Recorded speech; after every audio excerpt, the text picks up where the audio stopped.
All right, so now I'm going to do a cat's eye. I think eyes are one of the things that they're the biggest challenge for people because the stitches that we use end up being so small that they end up looking more like dots than stitches, and I think that throws people off. But generally, if you just keep the idea in mind of what you're trying to do, your result will come out looking, all right. So a cat has vertical pupils. So for a cat eye, we just want to make 2 little V's on either side. So to do that, I'm going to come up near the top edge of the eye, not quite to the center. Bring my floss through to the knot, and then go down over towards the point and make our first little stitch here. See, it ends up looking more like a dot than a stitch, but that's okay. And then I'm going to make the other side of the V. Down at the bottom, I'm going to come up. And I'm going to go down, out at the same place that I went down with the other stitch. And there's the bottom of our V. Again, looks more like a dot than a V, but as long as you're thinking about what you're trying to do, your outcome will be fine.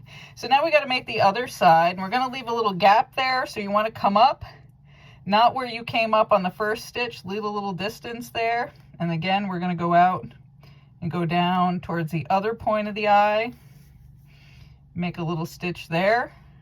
See, that one came out, I'm not happy with that, right? It looks too level. No shame in taking out your stitch if you don't like it. I'm just going to take that out with my needle. Rethread. When you got to rethread, trim off your end again.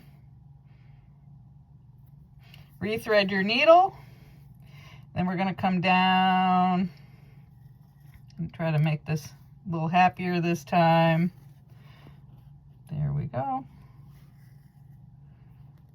All right, and then I'm going to do the other side of the V. And then go down at the corner again. So there's one of your eyes. Looks a little funky. So I do this all the time, and my eyes sometimes still come out looking funky. You can kind of play with the stitches a little bit with your needle to try to even them out. If you don't like them, you can take them out. But see, I just evened them out somewhat there. So that's a little better. I'm going to do the other eye over here to get the green in.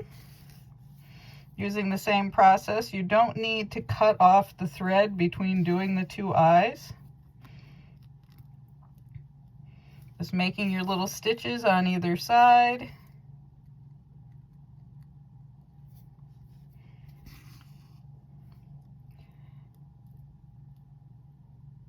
And coming up, make sure you leave a gap there.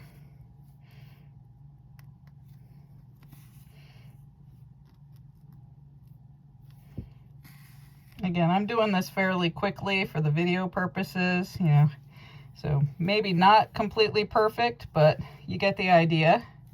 So there's our little stitches on either side of our eyes. Adjust these around a little bit. All right, so there's the green in our cat's eye. We're going to finish off our thread doing the little stitch it through the back a little bit. Trim this off. And now I already have a piece of white already pre-threaded here, so we can save some time. And here's a key to giving some sparkle to your pet's eyes. You're going to want to come up, and you're just going to make a little dot in the center here. Just the tiniest little dot gives them a little light in their eye. You don't want to make this stitch too big, so see, just a little tiny dot there gives a little sparkle to the eye.